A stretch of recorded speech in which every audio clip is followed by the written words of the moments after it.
Okay, hopefully that link leads here now. I had to open it up in a new window and then copy it out of my browser. So yeah, I think we're good to go. Wow, whew, that's only taken me 10 minutes to try and figure out. How is everyone anyway? I hope you're all having a good Monday so far. Yeah, it's been a bit of a long day for me. Started off quite early this morning. So yeah, today I'm sort of carpooling into work at the moment with my housemates here because we all I work with one of them and the other one we just work in town. We're about a 20-minute drive out of town, so it doesn't make sense to have 2 or 3 cars going in and out of town on the days when we're all working the same hours. So yeah, carpooled in this morning, but she starts a little bit earlier than me, so I was up and out by 7 o'clock this morning. Not that I'm not used to early starts, but it's been a little while since I have been up at 6-ish in the morning. So, but I'm still feeling fresh as a daisy. So, and invigorated for speaking to you guys. I love scheduling these. And oh, before I go any further, I am so sorry, guys, that I dropped the ball yesterday. I don't know what was wrong with me yesterday. I was completely out of it. Firstly, I didn't put a note in my calendar to say that to remind me that I had this Q&A session. And then, yeah, I actually thought to myself yesterday morning, don't forget the Q&A session. You should probably put a note in your calendar. And I just got so busy yesterday doing other bits and pieces that I completely forgot. And yeah, so I'm really sorry about that, guys. I will not make that mistake again. Oh dear, yeah. It's just not on really, but anyway, I'm glad that you guys have been able to make it anyway. So yeah, it's been really, really good. Hi Darren, hi Scorpio Design, it's nice to see you guys. Darren says he loved the Whanganui video. Looks like we had great weather. We did, we really did. It was absolutely fantastic. Like, I don't think we could have wished for much better weather, quite frankly, which we were cutting it quite fine because the week that I went through Taumaranui on the trail, which was about 7, actually no, it was more like 2 weeks before we actually went onto the river, it was absolutely pouring down. The river was completely flooded. They were having to pull people off the river because it was too flooded. You know, and there were people that were having to skip that section just because they couldn't afford to wait the 2 or 3 days or whatever to catch better weather. People having to wait out time in the huts and things and the campsites along the way, waiting for the river to drop. So it's amazing how, I mean, you know, we are talking about a 2-week period, but it is quite amazing how quickly that environment in particular can change. I guess that's the same anyway throughout New Zealand.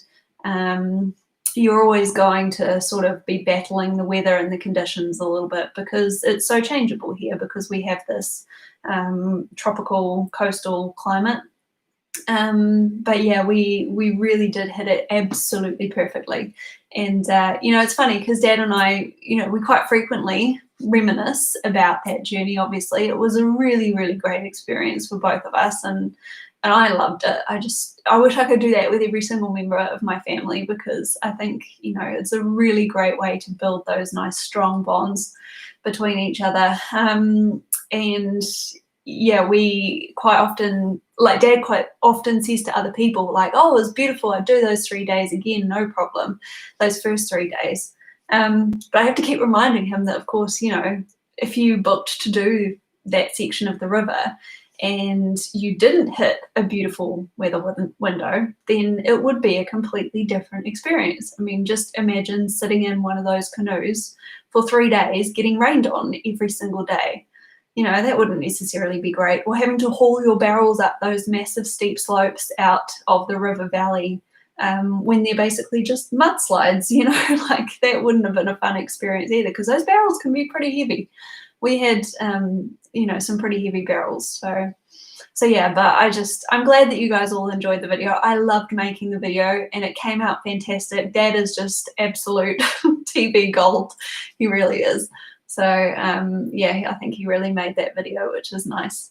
But yeah, we had a blast and I think that comes through in those videos too. So Okay, we've got, hi, Budgie on a balcony. What made you skip the Tararuas last summer? It's probably in your videos, but I might have missed it. Then you went on to the South Island after Wellington. Will you start at the Tararuas on your next TA hike? Yeah, so good question. So I skipped the Tararua. Yeah, it was a bit of a funny situation, really, because by the time I had gotten to Whanganui,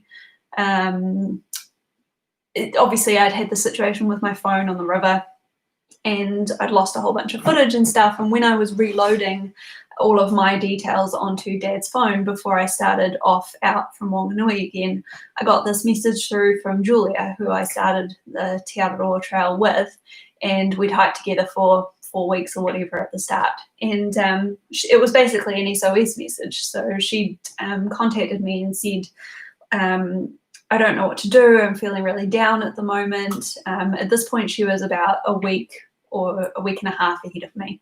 And she said, I basically got to Taumarunui and I left my boots outside to dry overnight. And when I woke up in the morning, they were gone. So some person had stolen her hiking boots, her beautiful, expensive La Sportiva hiking boots, and she had to go to the tiny little outfitters in Taumarunui to get a new pair of hiking boots, and they just weren't up to standard. They weren't ever going to be up to that standard. And so by the time that she had obviously hiked another week and then spent another 5 days on the river not walking, and then come off the river and hiked all the road section down to Palmerston North, her feet were an absolute mess. Like, I have never seen anything like it. Like, they were basically just red raw all around the back of her heels and everywhere. It was awful. And so she ended up having to skip the Tararua section as well, and she skipped all the way down to Wellington, and she had to take a week off in Wellington to let her feet heal. They were that bad. So I got this message from her, and because of the way that she was feeling and because I had just left Dad and I was on this a little bit of a low at that point as well, I said to her, well, you just sit tight. I'm going to get myself to Palmerston North because that's a good place for me to sort of travel from. You know, I'll skip down to Wellington, I'll join you, we'll go on to the South Island together, because I really wanted to go on to the South Island, even though I knew I wasn't going any further at that point. And so that's why we ended up doing that. So that meant that when I came back, I obviously had to start back up at Palmerston North again, because I wanted to continue in a southbound direction. I didn't want to do any flip-flopping or anything like that. So that's how I ended up on the South Island. And as far as skipping the Tararuas went, I'd basically already decided before I skipped down to do the Queen Charlotte track that I wasn't ready to do the Tararuas. I'd completely psyched myself out of it, just like I had done the Northland Forest section. And so I'd sort of, obviously when I was at home over Christmas, I was preparing all of my resupply boxes and things like that, and I had just taken my Tararua box out of the mix. I decided I wasn't going to do it, and that I was just going to wait until I picked up the trail again when I got back, because I didn't at that point have a group of people around me who I liked.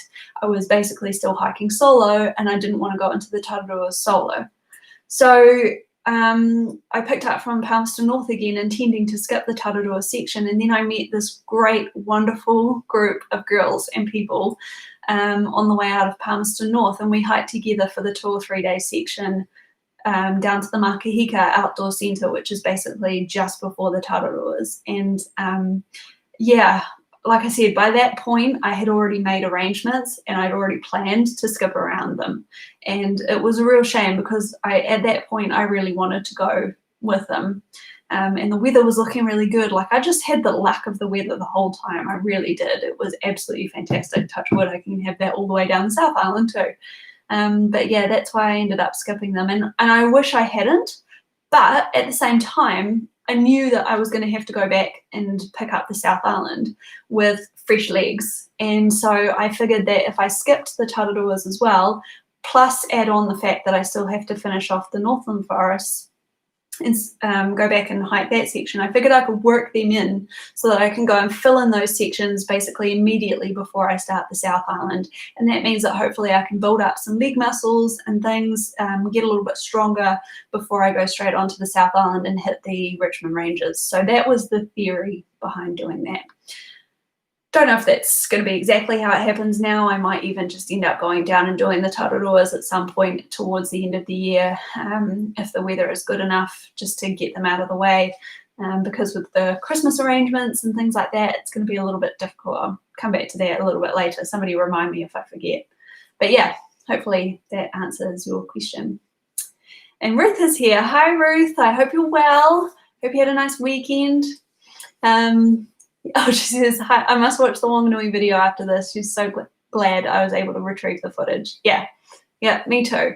I absolutely loved the fact that I got all of that footage back. It's funny because the other day when I was watching the video with my parents after it went live on YouTube, because we tend to do that, or they tend to do that, obviously.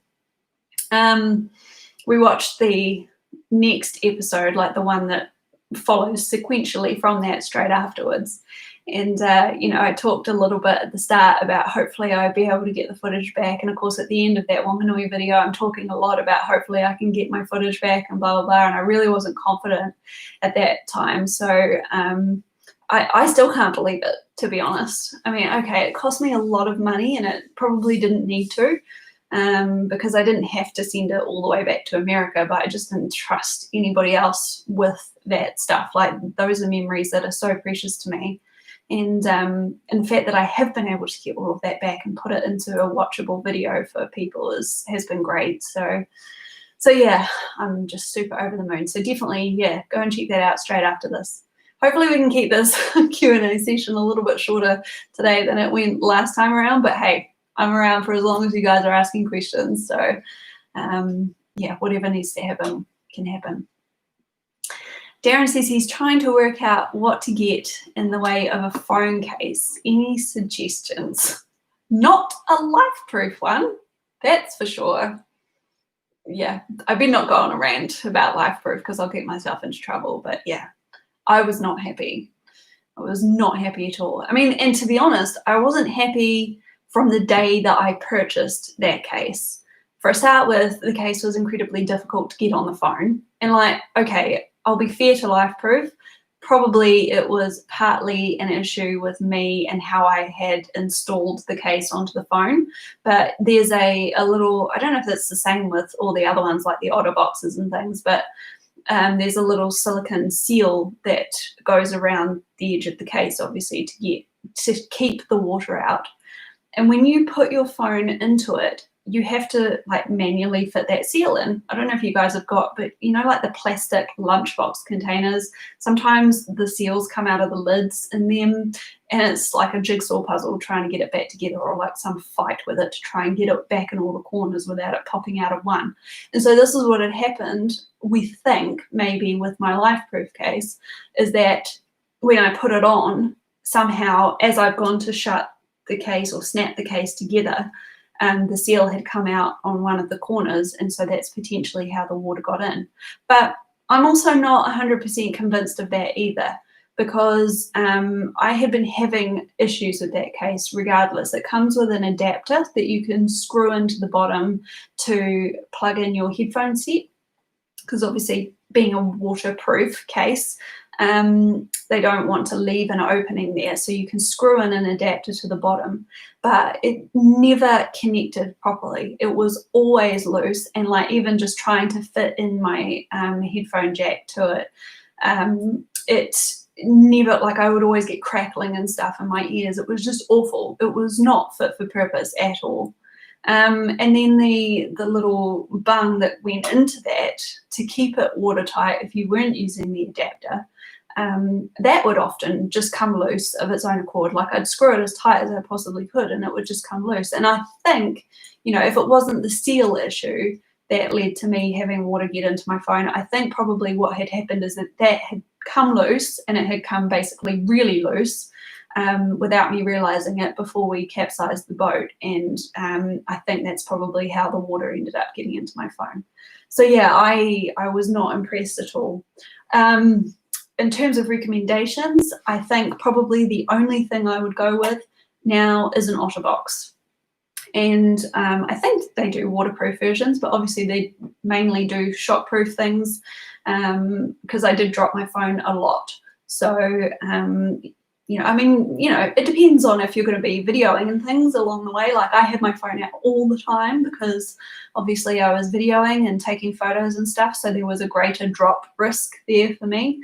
But yeah, I wanted to make sure that it was protected as much as possible. And to be fair, like the LifeProof case performed relatively well in all the rain and stuff that we had too. Like I'd have it outside in the rain without needing to worry about it too much, and it didn't seem to get wet from that. So, but yeah, I think I would go with an OtterBox next time, 100%. Scorpio Design says, I wasn't able to find anything official on the immigration website. Are there any rumours about when New Zealand is going to open borders again for tourism? I mean, if I answered that question right, I might as well give you the lottery numbers for this week because, you know, that's about the size of it at the moment. I think, you know, it's an open-ended question.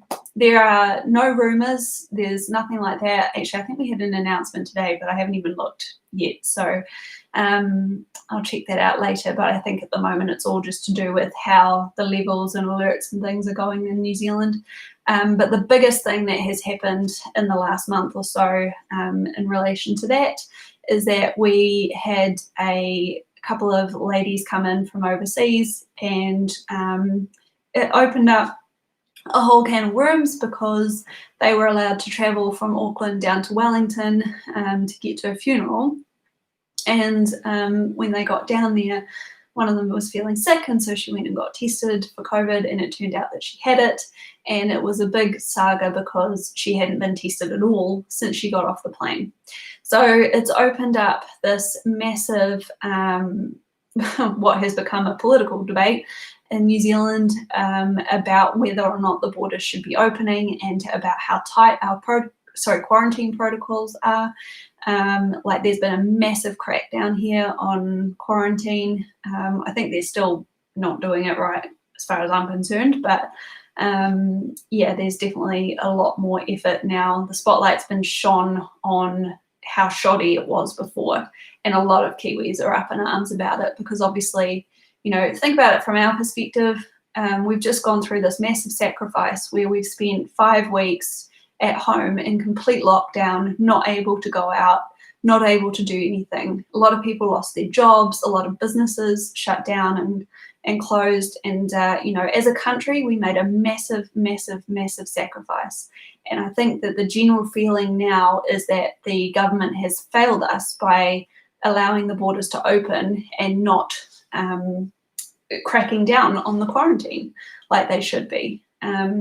So I think that there's going to be a big general push from Kiwis as a whole to keep those borders closed as long as possible.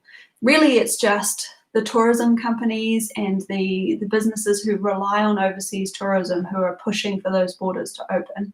Those are the only people who want the borders to open. And I can understand their perspective. I really can, you know, but this is where I potentially become a little bit controversial because I just think that New Zealand as a whole is far too dependent on overseas tourism.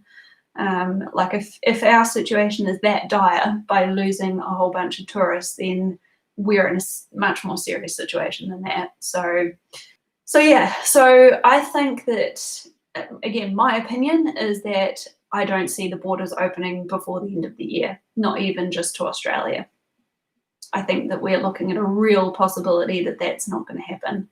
And so, of course, that means that a lot of the people who were planning on coming in from overseas, I mean, I know that there are a lot of Americans looking to come in to do the Te Araroa trail and are quite happy to quarantine, but I really don't think that it's going to be open to America anytime soon. Certainly not before the end of this year, probably not before middle of next year, which means the TA season for those people is out probably. So yeah, I guess we'll just wait and see. And I've got a few people that I need to keep updated about all of that sort of stuff. But yeah, certainly at the moment, no real solid updates about that yet. I should think they'll probably just drop it on us at the last minute. So, Dan Kleeman is asking, why don't I buy one of the new iPhones that are waterproof? I mean, I don't just have a spare $3,000 sitting around, so that's basically why. I just can't afford them. Plus, you know, I have been an Apple person for, oh gosh, since 2003, I think, is when I bought my first Apple product. And I'm just in one of those camps where I don't like where the company has gone, unfortunately, since Steve Jobs died. And I think I like less and less what Apple is doing with their products. I mean, there's a lot of stuff going on behind the scenes about them releasing software updates that purposefully drain the battery life and, you know, purposefully break different things in your phone. I spent a lot of time actually when I was looking at purchasing a new laptop, doing a bit of research, because the newer laptops that they are making and releasing at the moment, they have purposefully made them non-upgradable now. And why? Just so that they can make more money down the track. And I'm sorry, but I don't like to support companies like that.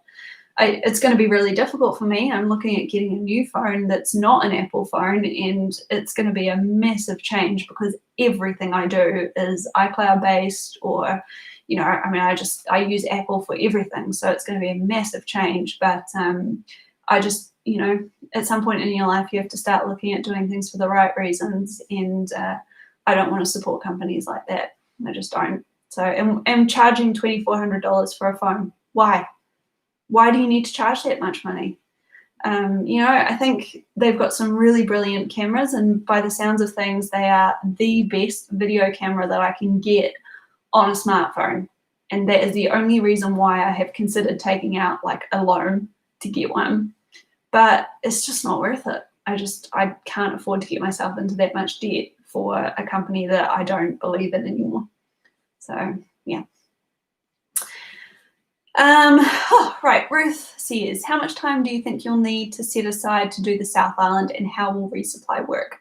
Okay, so I haven't looked at the distances and things. I've basically just been working with a ballpark figure of between 2.5 to 3 months. So I'm thinking of starting as close to the start of January as I can, and then hopefully be finished by the end of March. And I think that that's pretty doable. It is a shorter distance than the North Island. So the North Island obviously being about 1,700 kilometres and the South Island being about 1,400.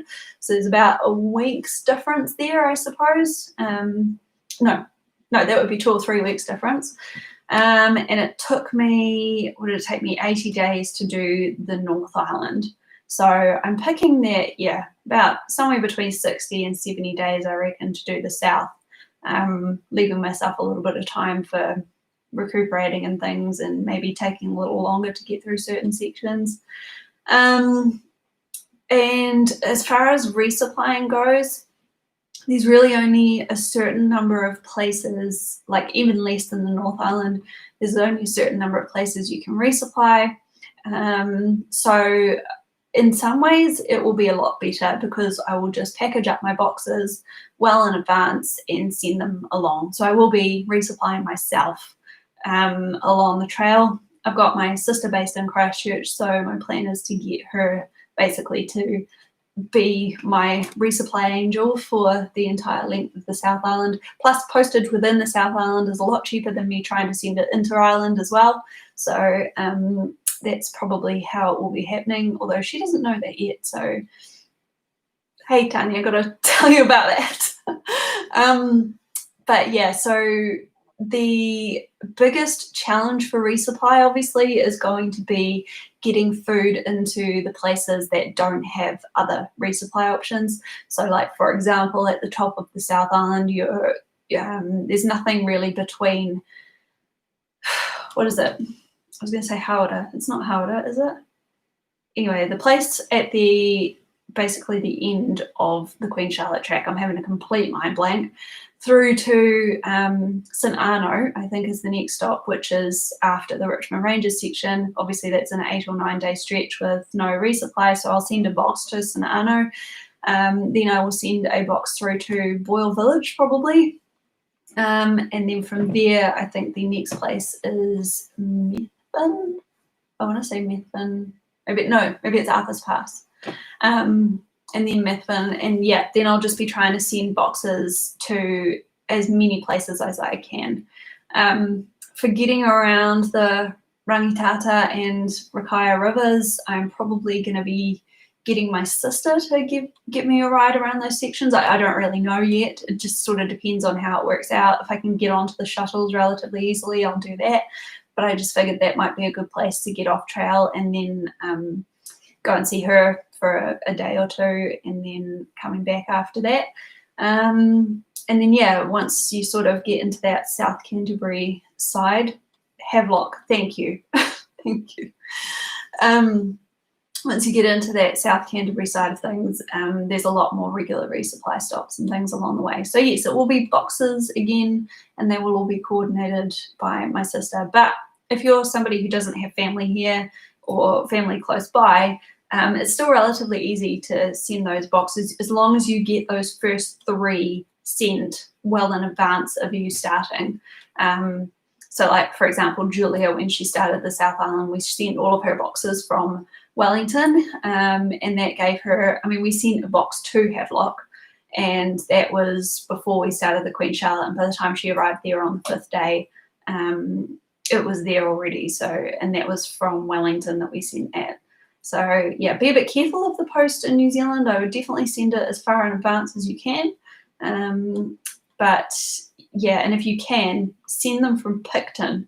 If you're if you're doing the whole trail and you need to send yourself a resupply for that first top section of the South Island, try and either get your resupply sorted in Picton, or else, I don't know, figure out some way of carrying your boxes from Wellington down to Picton and send it from there, because it will be a lot cheaper on the postage side, just because you're sending within one island versus sending across islands. So one question that I did receive, I think from a lady called Catherine a little while ago, was why I chose to bring the Garmin GPS Map 66i and take a PLB with me as well, versus taking something like the InReach Mini or just the Garmin by itself or whatever. So, which is a really good question, because that's one that I got asked so much along the trail.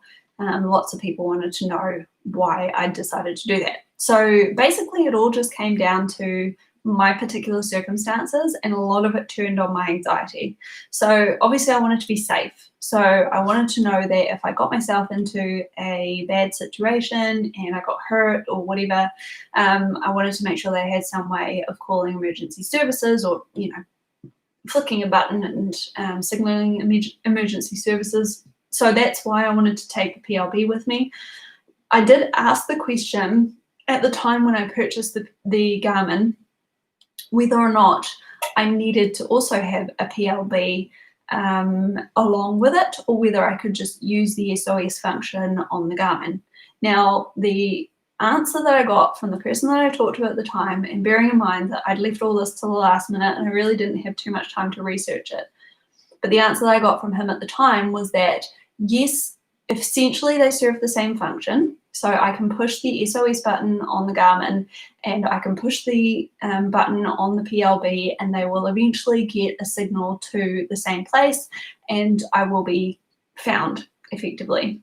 But there were downsides to just relying on that Garmin feature. So the main downside of that is that obviously you have to have a subscription if you want to use the Garmin function, whereas for a PLB, once you've purchased it and you've registered it, you signal that, and it doesn't cost you anymore. You don't have to pay for a monthly subscription. That's fine. I already knew all of that anyway, because obviously I was going to have to pay for a subscription to send messages and things, which is why I was buying the Garmin in the first place. But then there was also this question about how the signal actually travels and whether there would be a delay in that message getting to emergency services. So this guy tried to explain it to me at the time and I didn't really understand, but I've since found out a little bit more about it. And basically, because Garmin is sort of, I mean, it is an overseas company, even though we have New Zealand offices and things here. But if you push the SOS button on the Garmin InReach, it doesn't go sort of straight to the rescue centre in Wellington. So it basically takes a longer route to get to the same place as the PLB does. So the PLB gets triggered, it goes up to the satellite, and then it basically comes straight back down to that rescue centre in New Zealand because of the way that the satellites work.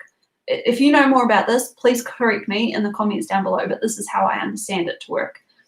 The Garmin one will go up to the satellite and then it will go to sort of the regional communication centre for Australasia, which just happens to be in Melbourne. And then from Melbourne, they will then forward that message through to the rescue centre in Wellington.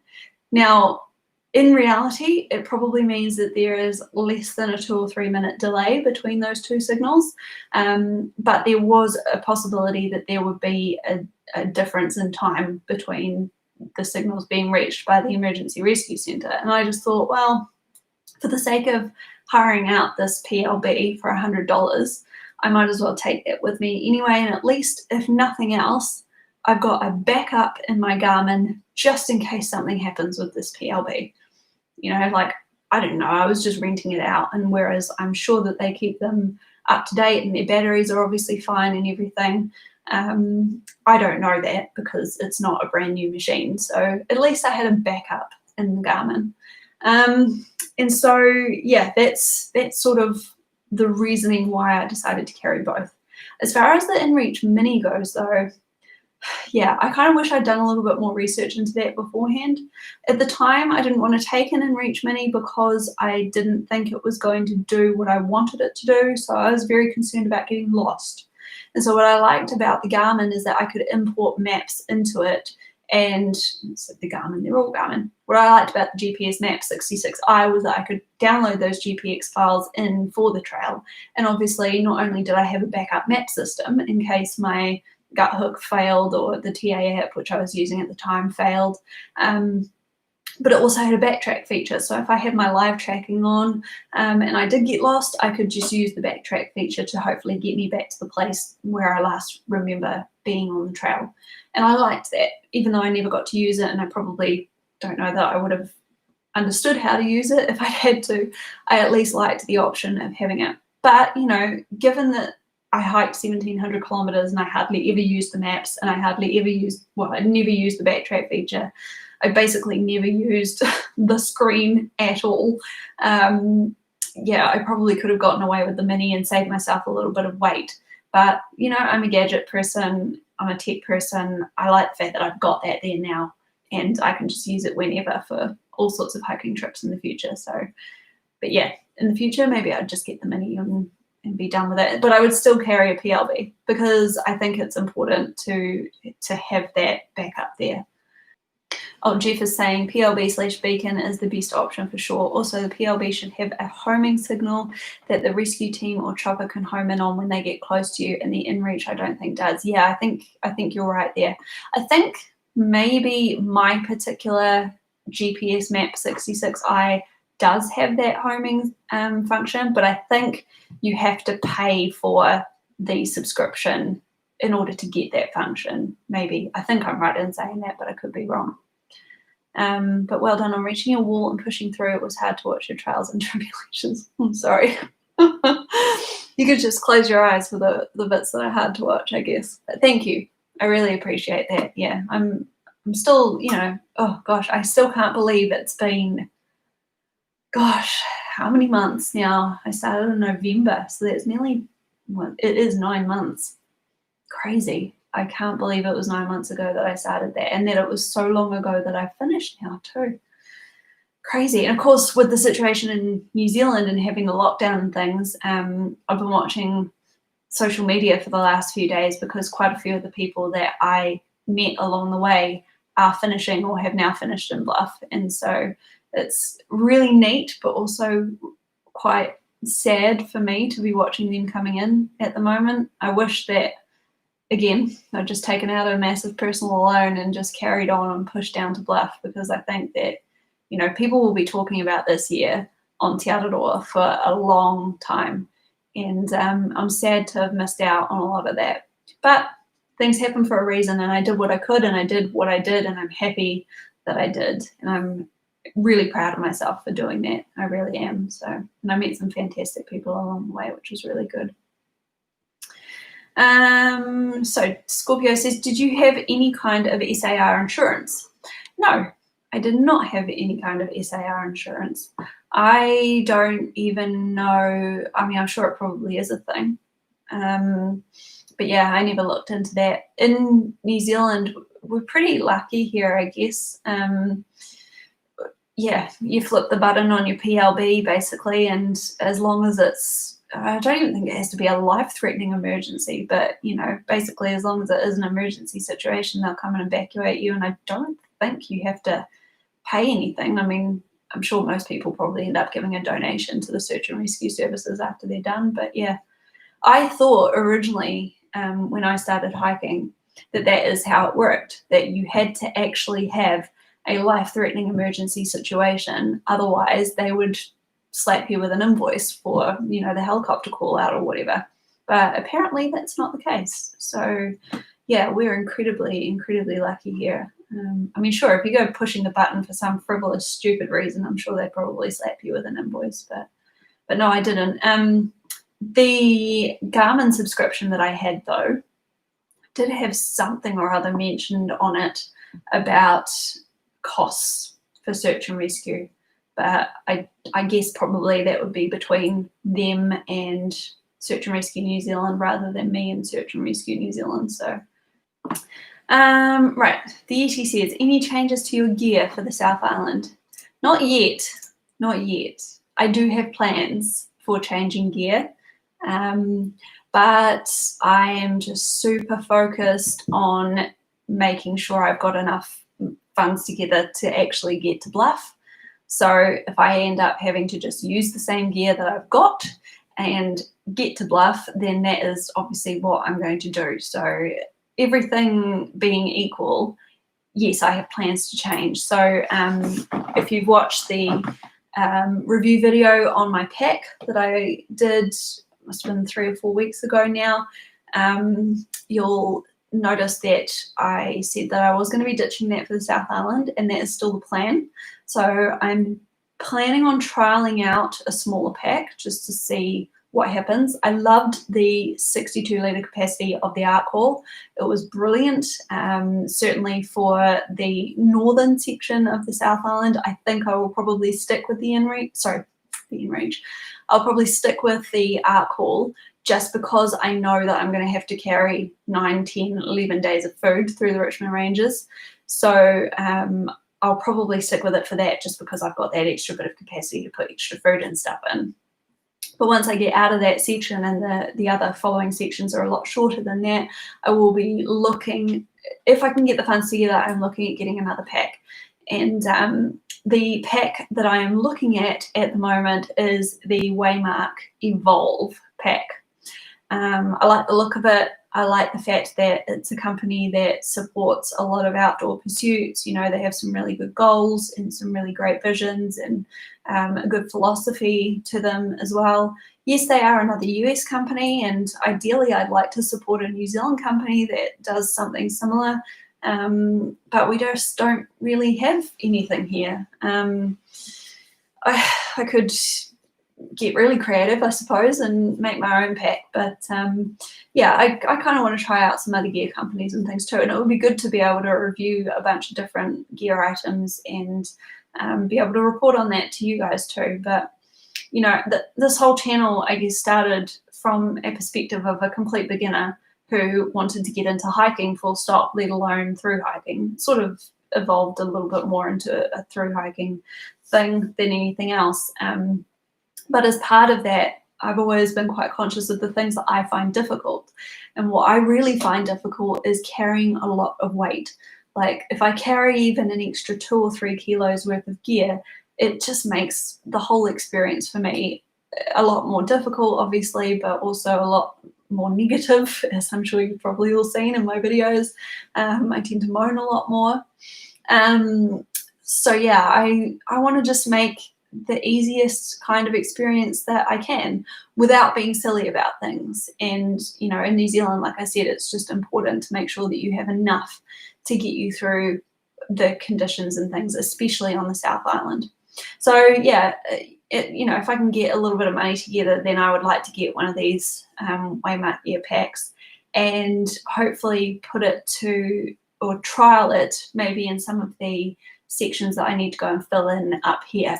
And if that all works out okay, then I'll take that onto the South Island with me and yeah, hopefully get my base weight down to a more reasonable base weight. I'm sort of aiming for about 6 kilos. That would be excellent if I could get down to that.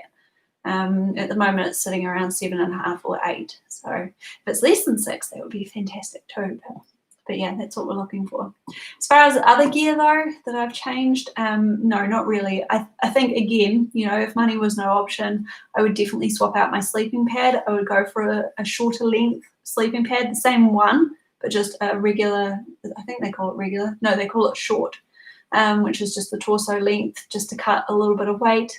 I've thought very seriously, I don't want to give away too many spoilers for my review coming out this week, but I've thought very seriously about swapping out my quilt because I have a 10-degree Fahrenheit enlightened equipment quilt at the moment that's minus 12 degrees Celsius, and I have thought about maybe swapping it out for a 20-degree, which I think is about minus 6 or something.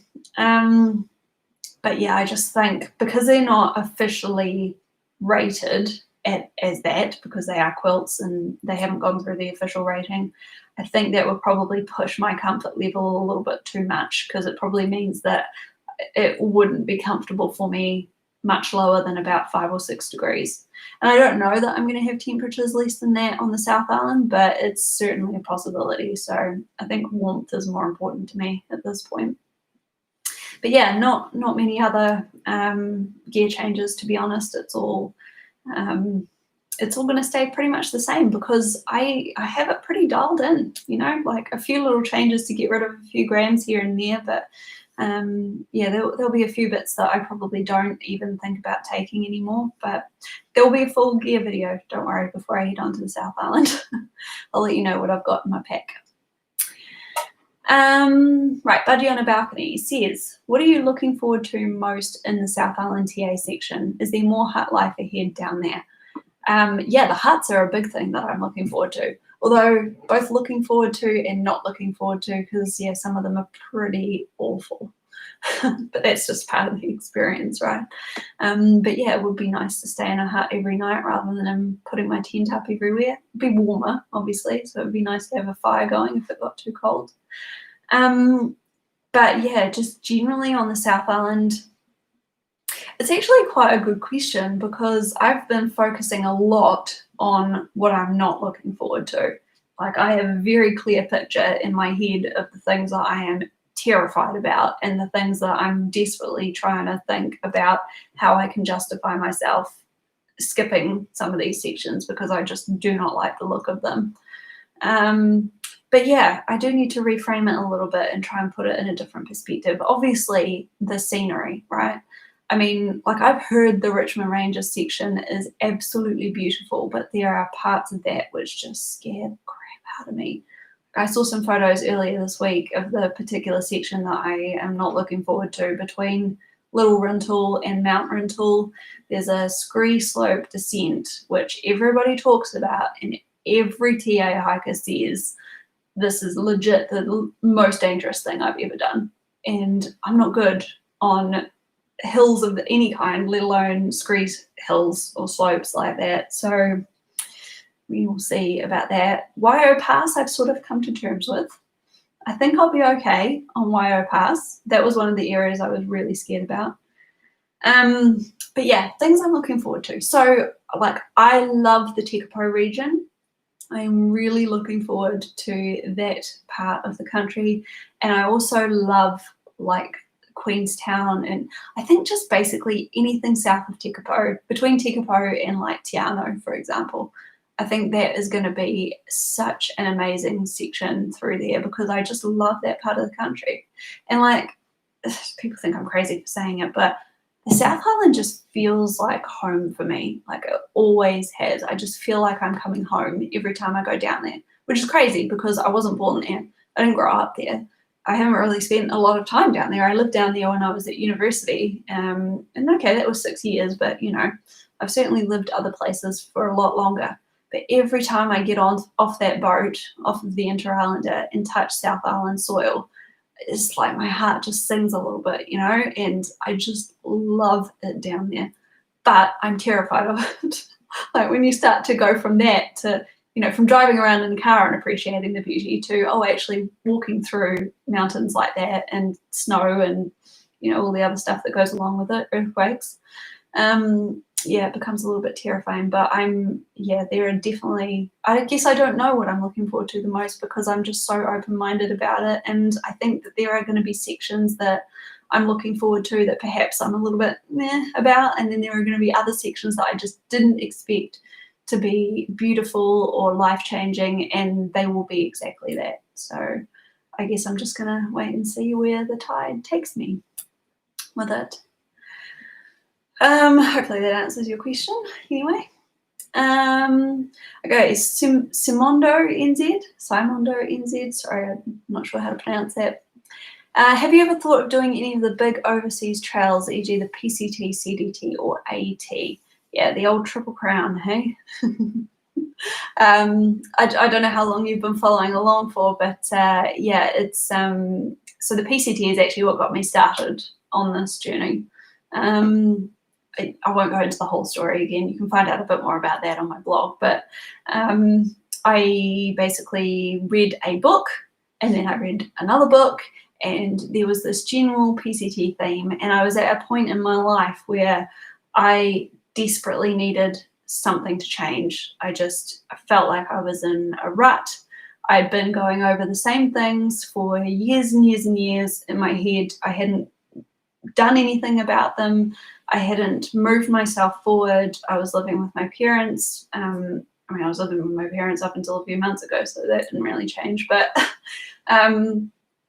yeah, I was just at the point, maybe everybody has that time in my life where I needed to change something. I felt the weight of time sort of pushing down on me, and I just thought, you know, come on, Michelle, you're 27, 28 years old, I think I was at that time. You need to do something with your life. This isn't what it's all about. And so I started sort of searching a little bit. Some of it had to do with my thyroid issue as well. I was doing a little bit of research on how I could manage that and deal with it. And that's how I came across or decided to start hiking, actually, because I had read a lot that my thyroid condition could be due to stress, and that stress could be due to taking on a lot of the stresses of everyday life, more than normal maybe, and so getting out into nature might help me a little bit with that. But that's how I found out about the PCT, and I read the book Wild, as I'm sure just about everybody who's on this forum today has read. And I just remember thinking, you know, this is amazing. Like I wish I could do something like that. And that's how it started. It was the I wish I could thought. And it just sort of sat there with me for a little while, actually. It wasn't an immediate thing. It just sat in the back of my brain. And one day, completely out of the blue, I just decided to Google PCT hiking or videos or whatever. It led me to YouTube. And it led me to one of the people who really, really inspired me. And that is Jessica Mills, or Dixie, over on the Homemade Wanderlust channel. And I'm sure probably most of you know who she is, but she has now completed the Triple Crown. And she's, yeah, I don't know, I watched the entirety of her PCT through hike, and I just remember, like, I couldn't get enough of it. I just binge watched it. And when I finished, I binge watched her AT videos, and then obviously she was heading out onto the CDT as well. And so I watched all of that, and then I binge watched the PCT videos all over again. And I just could not get enough of the PCT. And I figured that would be where I wanted to go. And, but I knew that I had to try and figure out whether this was the right thing for me before I went and spent all that money on hiking in another country, let alone actually getting to that other country with the issues that I have with flying. So that's how I came across Te Araroa. So yes, the big overseas trails are definitely a massive goal of mine. And, you know, when I got off Te Araroa at the end of this year, when I got off Te Araroa a little bit earlier this year, had a catch up with Julia after she finished the trail, and we were talking about the PCT. And so I'm hopeful that that will happen. Obviously, the situation with coronavirus has now changed a lot of stuff, and not so much whether I want to go over there or anything. I do really want to go and do the PCT. But just in terms of, it's now pushed out so many of the other plans that I had for before I went to do the PCT. And I still want to do the Camino with my mum. Like, that's a big thing that I would like to do before, you know, she perhaps, I was going to say before she gets too old to do that, but that's not really what I mean. She's more sprightly than I am, but, you know, while she still can enjoy it, you know, I want to go and do that with her. So that was going to be the plan for this year. I was going to go to Spain at the end of this year and do the Camino, and then come back and do the South Island in January, and then potentially look at doing the PCT later next year. But yeah, it's going to be pushed out a little bit now. But I'm not interested in the Triple Crown. I'm just not interested in it. And the reason why is because I'm not really interested in the AT. You know, it's not really my kind of trail. I mean, it's great because it's got a lot of people that frequent it, which you'd think would be my kind of trail, but it's just, you know, it's wet and damp. It's too much like New Zealand. And I kind of like the dry nature of the PCT, and, you know, having to deal with things like fire closures instead of getting washed out by rain. Like, I think that would be quite different and nice. So yeah. Oh, right, I'm gonna have some of my tea. So Jeff says, any plans to do some multi-day trips when spring breaks, round the mountain or Tongariro crossing, or be crazy and do both at the same time? I have so many plans for trips, I really do. But I have to try and stay focused. So, you know, having to obviously go back to work at the moment and try and get some money together for next year, it doesn't leave an awful lot of time for me to go out and actually do that. So I had planned to do Lake Waikaremoana in May. I booked and everything, but then obviously lockdown, so I didn't get to go and do that. So my plan is to try and knock off at least one great walk this year. It's probably going to be after winter now, because I don't mind hiking in winter, but I don't like staying in huts that are cold and damp and don't have any firewood. So I'm going to look at doing that perhaps, I mean, September, maybe October. That might be a little late. But then I have to start looking at filling in those other sections from Te Araroa too. So I've got to get back up to the Northland region and fill in the sections up there. I've got the section just south of Auckland to fill in. I do actually have to fill in the section between National Park Village and Whakahoro on the river, which is just down the road. So that might just be a weekend trip at some point. And then, like I said, I've got the Tararuas to fit in as well too. I was sort of playing with the idea of maybe doing the Abel Tasman track as well over the winter period, but again, it's all money at the moment, and you know, I've got some pretty big purchases that I need to get out of the way, like a new camera. I have to have a camera, otherwise there's no point in going on to the South Island. So I've got to get that sorted, and I've got a couple of gear bits and pieces that I need to get together too. So it's just funds permitting really at the moment. But yeah, I definitely, you know, I will be doing the Northern Circuit and I will be doing the Round the Mountain track, but it might not be this year. Like, I've got plenty of years, right? You know, so I need to leave some stuff for after I've finished doing all these big, massive adventures. Otherwise, you know, the rest of my life's going to be a bit boring. I'll have done everything. Right, where are we?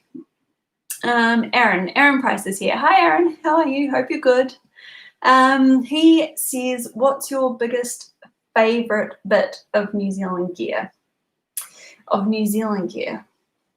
Do you mean like gear that is made in New Zealand, or do you mean just gear that I used in the New Zealand environment. I don't really know or don't really understand what you're trying to get at there. I think if I had to pick a favorite piece of gear, I don't even know if I could do that. Oh, you said made in New Zealand. I don't know. What have I got that's made in New Zealand? Nothing is really coming to mind. I don't think I have anything that's specifically made in New Zealand. Mainly because a lot of the gear that is made in New Zealand for New Zealand tramping is very heavy.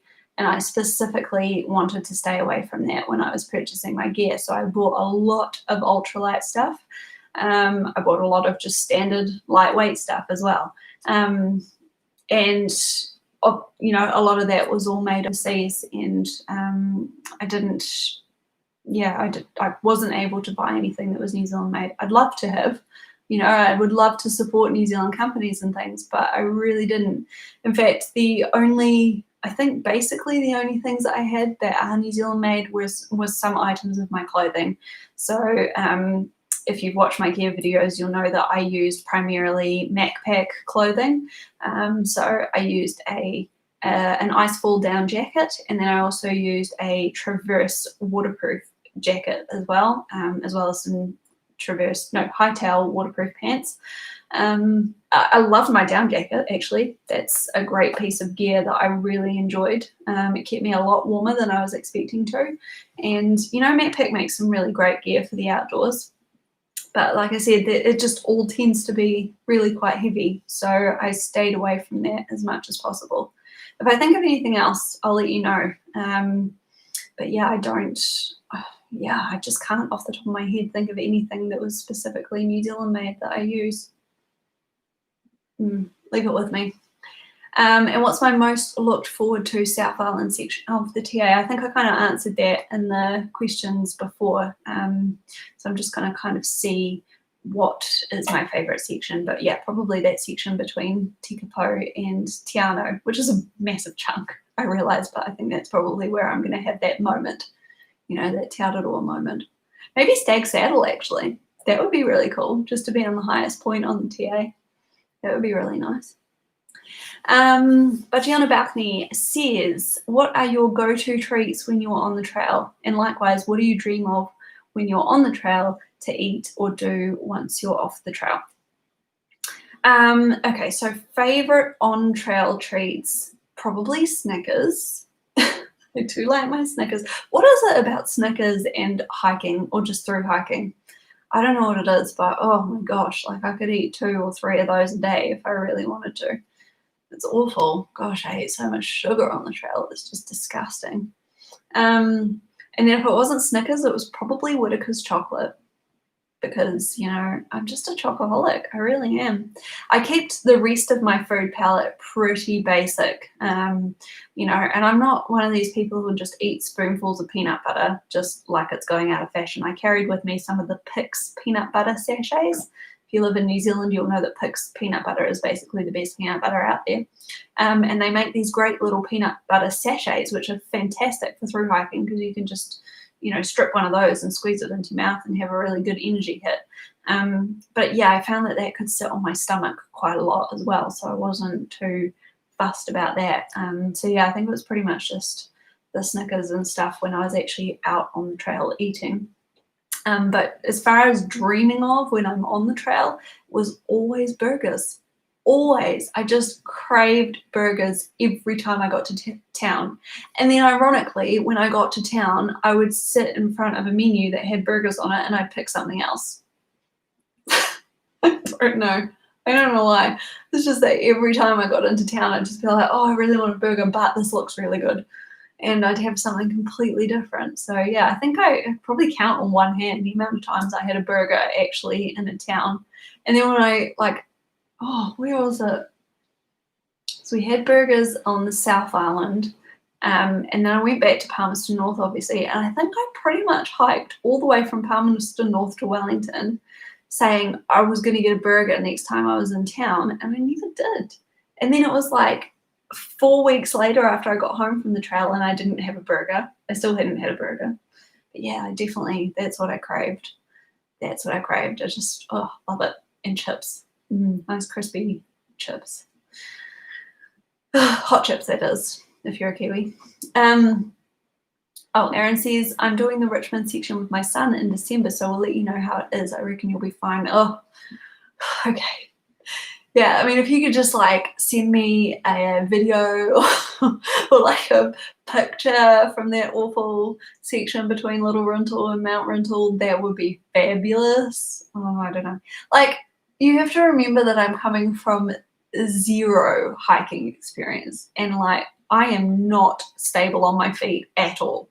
Like, my feet would slip on sections of the trail that they had no right slipping on. They just didn't. Nobody else would slip and slide, and mine would. And I'd fall over on sections that, other people wouldn't have any trouble with. So when I see things like that, it really worries me. And I think one of the biggest, outside of the Paikakariki escarpment track, which just terrified me, but was good, but terrified me.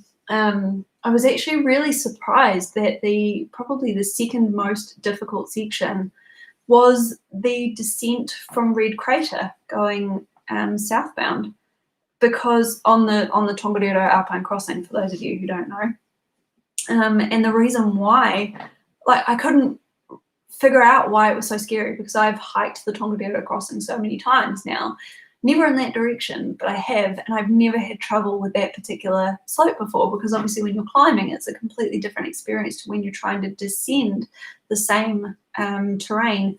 And it must have taken me, I kid you not, it must have taken me over half an hour to get down this tiny section of trail, like 50 meters. Yeah, must have been 50 meters, maybe 100.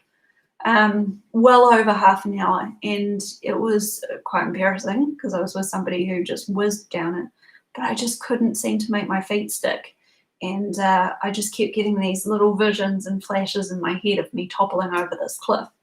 That's just how my brain works, and once it starts to work like that, there's just not much hope for me.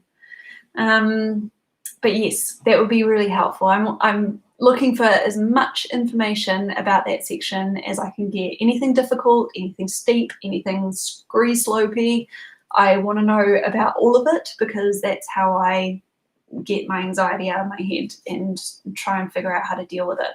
I guess, if it's that bad, I can turn around and bail out, maybe. If I stand at the top there and I just think, no, this is not doable, maybe I can turn around, but I don't want to do that unless I have to. So, Scorpio, what about Icebreaker clothing? I really dig their stuff. Yes, but I didn't take any with me. So I do have a really cool Icebreaker singlet, but again, it's more of a heavier merino, and I had other options for things that I wanted to take. I do find the Icebreaker stuff slightly more itchy though, I have to say. And I don't do well with itchy merino, and that's where the MacPack stuff is quite good, because it's a little bit softer.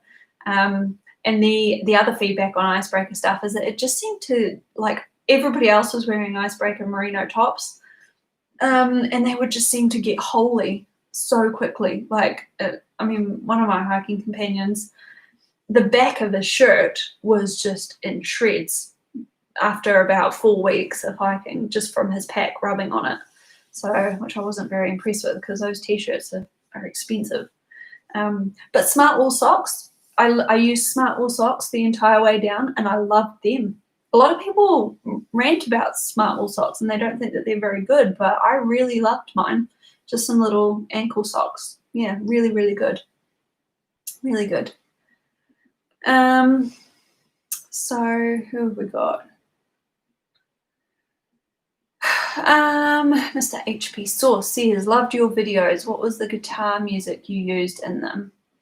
So I use a royalty-free music service called Epidemic Sound in all of my videos. So it was just one of the guitar tracks that I found on there. But yeah, some of them are pretty cool. I find it difficult to find music that really fits the theme of the videos, but so far they all seem to have worked out all right. So yeah, I was a little bit dubious about the music that I used at the start of the Whanganui River video, but when I put it on and I listened back to it, I was like, actually, I kind of like that. It's pretty cool. So okay, we've got Budgie on a balcony. Who do you keep in touch with from your first half of the TA trail that you met? Were there lots of nationalities on the trail? That's a good question. And again, this is where kind of coronavirus has been a little bit weird, because either there have been people who should by rights have been finished the trail months ago, that I've sort of tried to keep in touch with, but obviously they've been planning to get back on the trail, and then they've actually been back on the trail. And then there's also people who finished up before the whole coronavirus situation, who then went home and all sorts. So, but yeah, I try to keep in touch with as many of them as possible, whether it's just on social media. There was a few people that I was hiking with through this sort of central North Island section that I've sent a few messages to. Julia, obviously, I've tried, but I'm so bad at keeping in touch. Like, she'll just be somebody that I keep in touch with for ages. I hope she doesn't mind me saying that. But yeah, I think, you know, I would be quite happy to just pick up the phone every now and again and have a good chat to her about that sort of stuff. And like I said, hopefully we can plan another hiking adventure together. That would be really amazing. And John, I've sent him a couple of messages too. Haley, that I started out with, you know, had a bit of a chat with her after I finished as well, as helping her out with some bits and pieces too. So yeah, I think I'm typically one of these people who's not very good at that kind of stuff. It doesn't come naturally to me, which is why it's been so long and I haven't talked to Julia. It might come across to you as very extroverted, but actually I'm not. It takes me a long time to not get up the courage, but just to think, oh, well, maybe I should get in touch with this person. And then, you know, I have so much other stuff going on that half the time it just never happens, which is a real shame. So yeah, I'm making more of an effort this year to keep that kind of stuff going. So yes, there's plenty, but you know, so many lifelong friends made on the trail, and I think if you can keep in touch with them, then they will be your friends for life. So yeah. Darren says he also has the PCT bug. Yeah, I know. It's I don't know, it's just one of those trails to me that just sings out. It's sort of like base camp, Everest base camp. I would love to go and do. I mean, that's not a long distance trail by any stretch of the imagination, but it's one of those that I have always had on my mind. So yeah, you'll have to let me know how your plans and things are tracking for the PCT as and when that comes around, Darren. So we've got Polar Kiwis. Hi, we met at the Tunnel Lakes a few months ago. We talked about trekking shoes. Oh, that's right. I remember. Yes, I'm about 50 and was hiking with my wife. Oh, lovely. You really inspired us to go tramping. That is amazing, because I totally remember talking to you, and yeah, we had a really good chat. It's always great. It was one of those funny situations where I met somebody on the trail.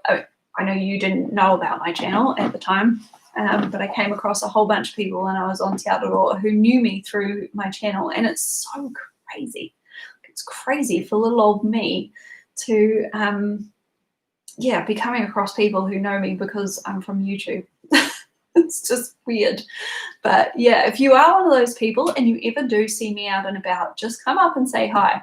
And just to let you know, I do have resting bitch face. So just because I might look really awful and I might look like I'm really pissed off, it doesn't matter. Just come and say hi and be like, I know you from YouTube, and then we'll get talking.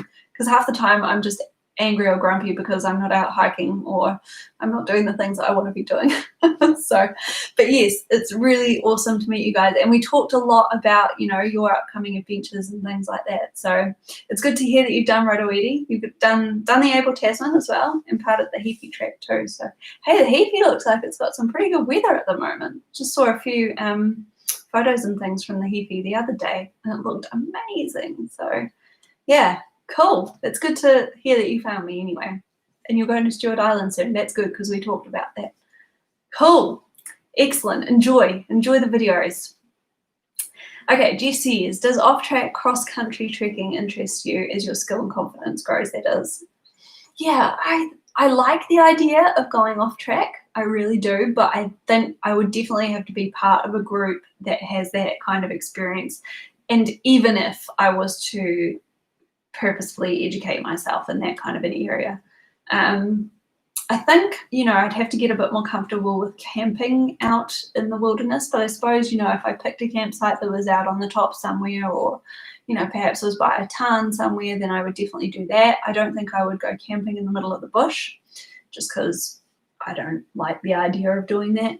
But yeah, it does sort of fascinate me, and I don't know. I don't really know where I see myself going. I guess I probably see myself just doing a lot of longer trails that are on track rather than off track. But of course, living in New Zealand, once you've done a lot of the beaten track trails, there's not an awful lot left other than to start creating your own adventures. So who knows? That might be where I sort of end up in the future.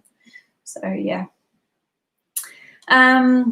Mr. HP Source is back. He says, having you talk honestly about your negative thoughts and anxiety whilst walking was very refreshing and a real take on how life can be.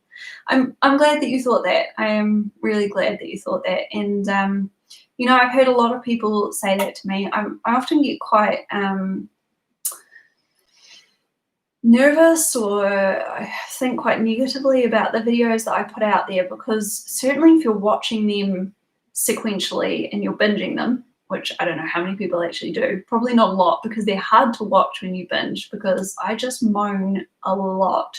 And it does come off as moaning, but I'm kind of glad that they're like that in a way as well, because even me watching it back now, a lot of people have asked me in the past, or said to me, you're such a different person when you finish the trail than you were when you started. And I think that really comes across in the sequence of the videos, because I go from literally bitching and moaning about every single little hill to eventually at the end like just powering through, because I have to do the kilometers, and I have to walk every single kilometer, and I don't want to skip any more kilometers, and I just got this real sense of determination and purpose out of doing what I was doing.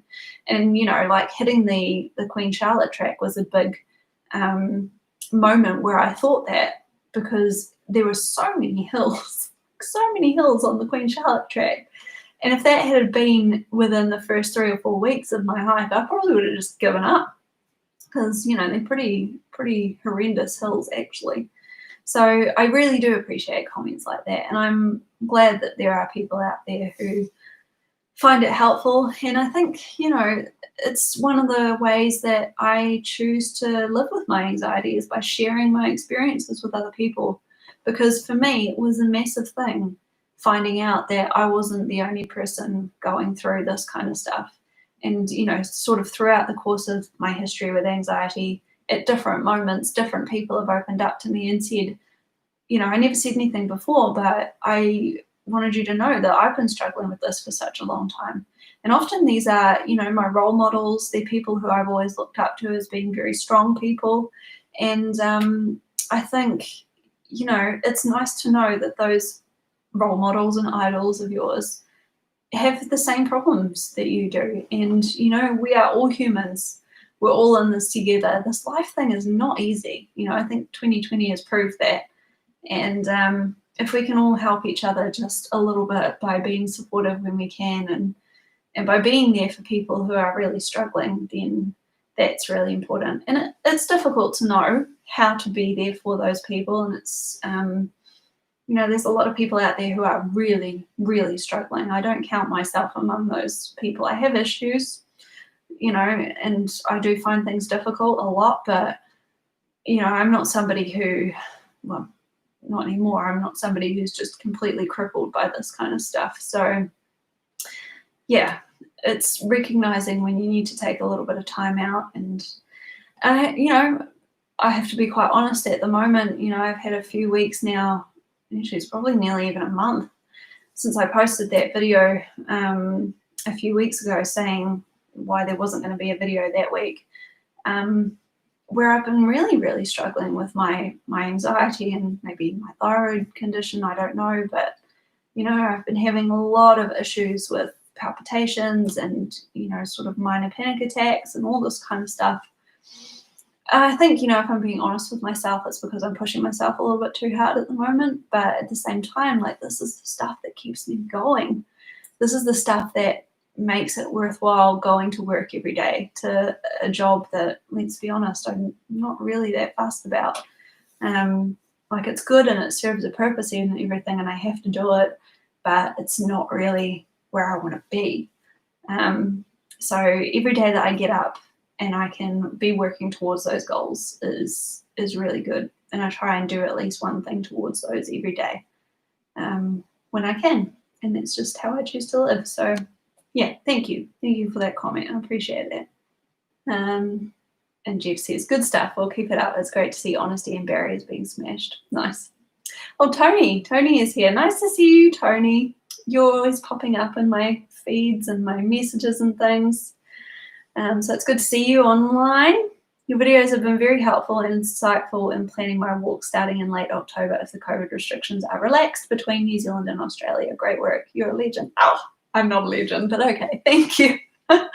Thank you very much. I hope that you are able to get over here. I know there's a lot of Australians who, are looking to come over, hopefully, if this Tasman bubble opens up. So my fingers and toes and everything are crossed for you guys. I really hope that happens. Yeah, I was saying at the start, who knows now? There seems to have been a bit of a shift in temperament here in New Zealand, but I think that's probably going to be an election issue, quite frankly. So the chances are it probably is going to be open by the end of the year, but yeah, we'll see. Fingers and toes crossed, and keep me updated with your progress, Tony. Just yeah, I like to hear how other people's preparation and stuff is going. So yeah, even if it isn't in Queensland. Yeah. Excellent. All right. Oh, well, it's been awesome to hear from you guys again. And yeah, just a quick thank you again to all of my patrons. There's been a few on here tonight again, which is really great. Actually, probably most of them, Darren and all you guys. So this will be the last live Q&A that I do publicly here on YouTube. So if you want to be able to join in on these Q&As in the future, yes, it's plug time, but these are going to be exclusively for my patrons in the future. It's just a service that I always wanted to be able to provide to you guys. So you can do that for basically nothing. You can just sign up on Patreon, create yourself an account, and just sign up for the lowest level on there. I think it's $1 a month, a US dollar a month, so it's like $1.50 New Zealand a month. And you can get access to these Q&A sessions. And obviously, the further through we get, and the closer we get to January next year, the more TA questions people are obviously going to have. Hopefully, it's looking like I'm going to be at 1,000 subscribers by the time we get to January as well, which means that I will be able to host these Q&As live from the trail, which is what I am really looking forward to. I want to be able to, do one of these every couple of weeks or whatever from the trail. So if you want to be part of that, that will just be for my patrons only. So you'll have to go and sign up on Patreon and yeah, join up on there and support me that way, and yeah, we'll be able to connect on these live Q&As. So yeah, thank you guys all again so much for coming along. I hope you've enjoyed it. It's been a little bit shorter this time around, which has been nice.